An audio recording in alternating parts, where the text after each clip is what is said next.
one of the things we need to do is we need to actually design like job descriptions and clear goals and making sure that SOPs are set up. Because when we set up SOPs, standard operating procedures, here's the things that need to happen.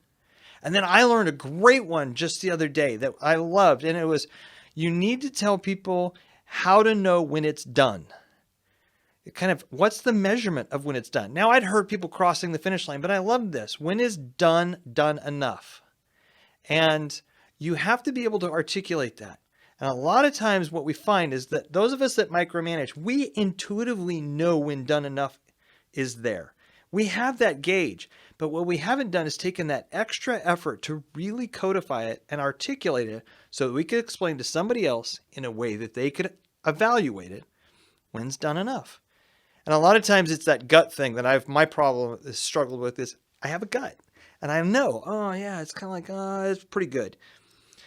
And I don't ever feel like I could fully articulate that because that took years to accomplish.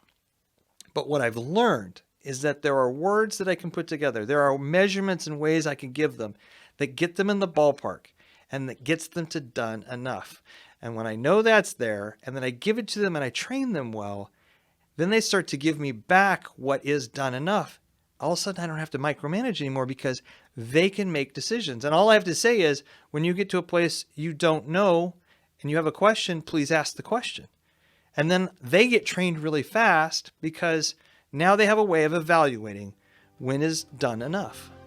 And that can save you from micromanaging your staff if you really want to get away from it.